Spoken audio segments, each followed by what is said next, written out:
I don't think that this is a reactionary statement. I don't think that it's an objectively false statement. Nintendo's online service expansion pack is extremely overpriced. So yesterday during the Animal Crossing Direct, at the tail end of it, it was the NSO Expansion Pack that includes the N64 games. The price was finally revealed, and it is $50 a year for a single use person, and then a $80 a year for the family plan, which is quite the price hike compared to its the base subscription service.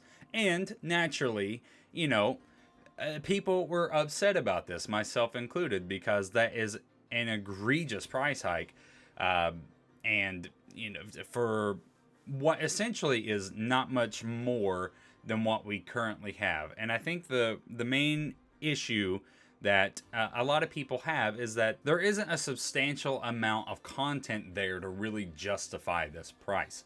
Now, I want to make this clear. Like it's subjective. I've heard this so much, and if you're one of the people that are okay with this price, you're gonna buy it because you want to do that. That's fine, man. That's you. I'm not gonna tell you how to spend your own money, but I think it's important that we vocalize these criticisms, and that these criticisms aren't met with such disdain. And I've seen it all over Twitter, going back and forth both ways. People are just so ravenous to hate on each other about what they think on this, and it's not helpful to the overall consensus that this is just bad business. Because you have people that are just like devoutly shouting that it's worth this money, and that people should be more grateful, and blah blah blah. And then there's people that are just completely calling people Nintendo shills, and being extremely rude about it. But if you objectively look at this, and look at what you are getting from it, it's not that much. So I think it's important to kind of clarify that if you're getting it and you're happy with it, I'm happy for you. But I think as a whole, we should treat Nintendo with the same level of criticism that we would any other company, and not let our love and our bias of this company let it get the better of us when they are doing something that is very blatantly not good. And this is one of those cases. Now there's a big caveat to this, right? Because it's like there is so much potential for Nintendo's online service, and they don't capitalize on it. And I think that's my biggest issue with this, is that it's such a huge amount of money compared to what it was, and Nintendo does nothing with their online service. Their servers are abysmal. They don't have dedicated party chat on the Switch itself. You have to download a separate app on your cell phone, and I don't know a single person that even has that. Outside of like when you would use it for like Animal Crossing and stuff like that, I don't know anybody that has the app that used it for voice chat. It's just there is so many better options out there, Discord being the main one. And that is available on your phone as well. So why would you ever go through the rigmarole of using the Nintendo voice chat? It's all of these core features that you get from an online service that Nintendo still has not implemented on their base subscription. So the fact that you are asking people to pay more money when you can't do the bare minimum to provide a good service just on the base subscription is what I have an issue with. Now, this subscription is just now starting to roll out, and there's plans to add more games.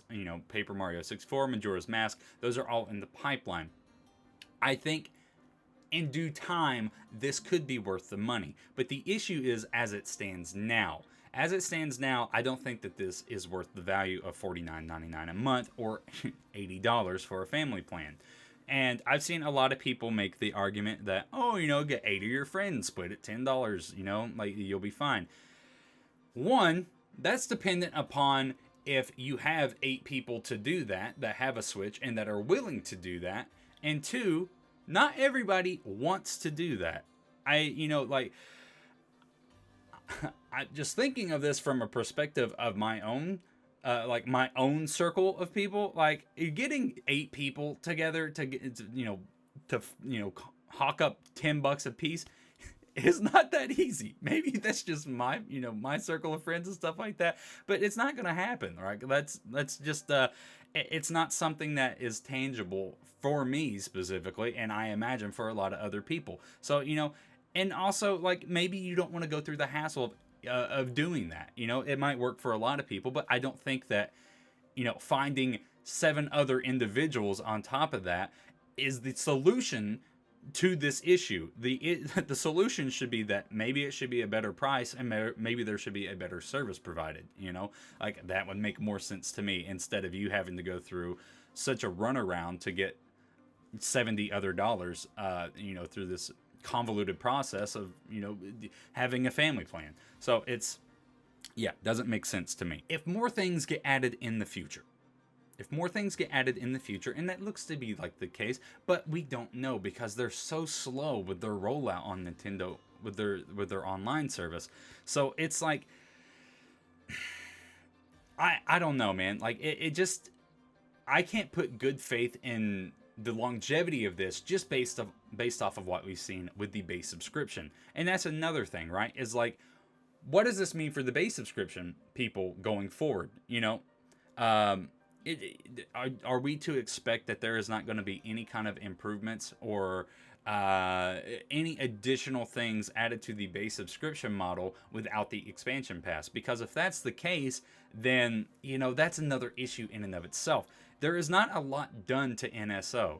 Like, we get a few new games every couple of months or whatever it is, and then it's like people are upset with what games they choose. So, and that's all we get from it, So there's this bigger conversation about just how good the base model is, and then you're gonna tack on a $30 price tag just for access to N64 games and Animal Crossing DLC that maybe not everybody is going to play because maybe they don't have Animal Crossing. Maybe they don't even want to play this new DLC because Animal Crossing came out a year and a half ago.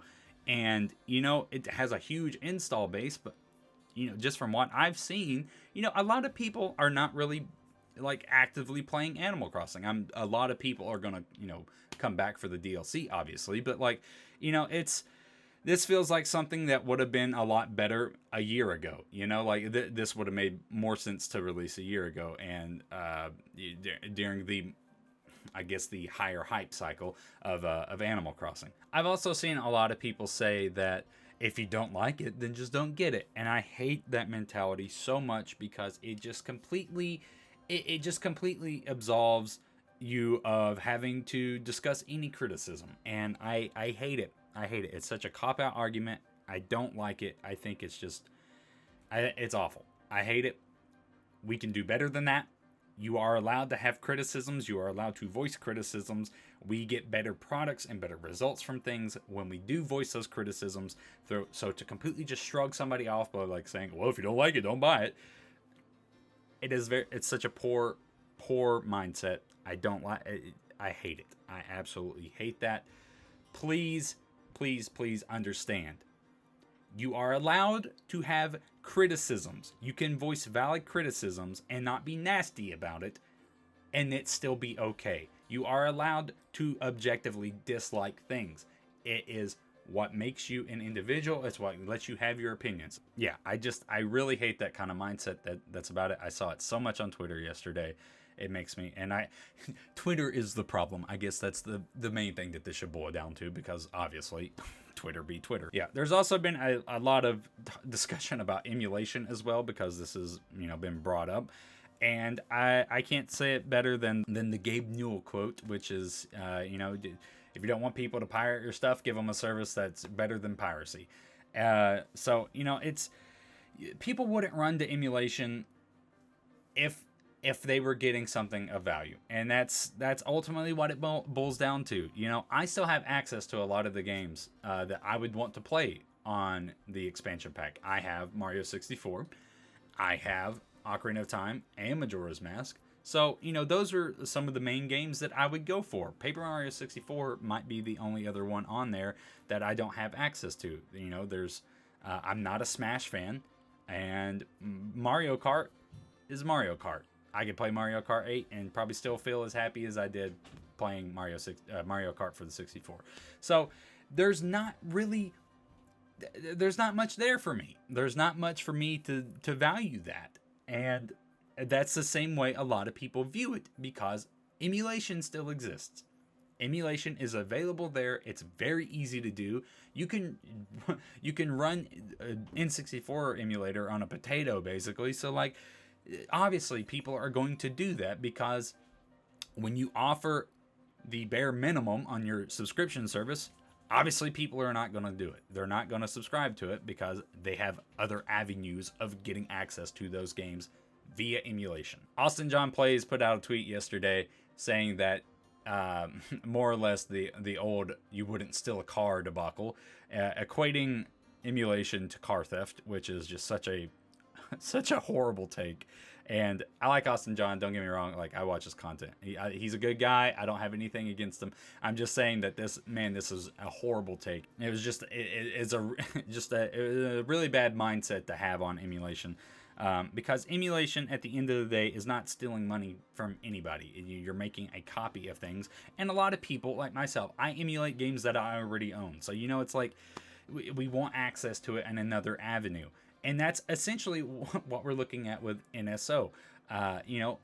Sure, there's a lot of people that don't have access to these games, to every single one of these games, and that gives them access to it. But a lot of people, they already have these games. So, like, you're not really making it available on the Switch is not really doing much for them outside of making it available on the Switch. There needs to be something else there. And the fact that there's nothing else there on that subscription aside from N64 games and some Sega Genesis games,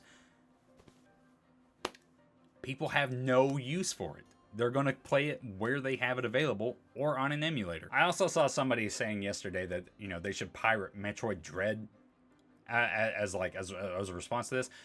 That is not the mindset to have here, okay? These are two separate issues, all right? There's a difference between emulating a game that came out 20 years ago and the only way you can get a physical copy is if you spend $300 on eBay, and pirating a game that just released that you have full access to than for a franchise that has been starved of content, okay?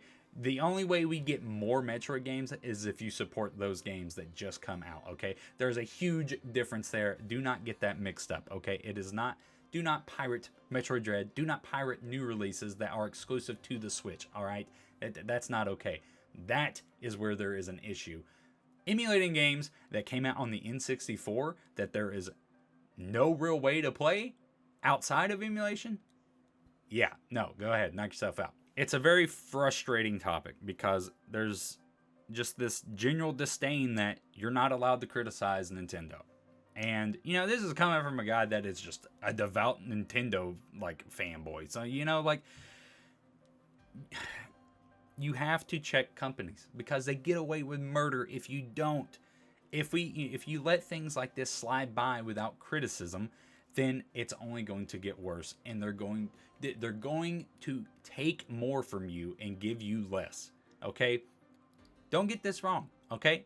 They are a business. They are a multi-billion-dollar company.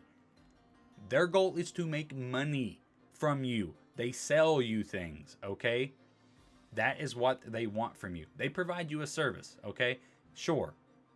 But their ultimate goal is to take money from you as quickly as they possibly can. And this is how they do it. Because if we let stuff like this go unchecked, then it only gets worse. Anyways, I'm going to step down off my soapbox now, guys. I guess the main thing that I just want to point out is that you are allowed to have criticisms of Nintendo, and if people tell you that you can't, then they're wrong for that. You should still be nice to them because we should all be nice to each other, but the internet be the internet sometimes. You're allowed to have your opinions. You're allowed to criticize. It's how we get better product at the end of the day. So let your opinions be voiced. Those dislikes on the dislikes on the Nintendo Expansion Pack trailer are speaking volumes. So that's going to do it for me. Thank you guys so much for watching. Sorry if this ruffled some feathers. I'm sure it did. But yeah, that's going to do it. Thank you guys so much once again. Make sure that you are subscribed. If you aren't already, we are closing in on 2,000 subs. Be on the lookout for a Halloween video coming out soon. Hopefully around Halloween, if I can get it done. But yeah, that's going to do it. I'll quit rambling. Have a good one.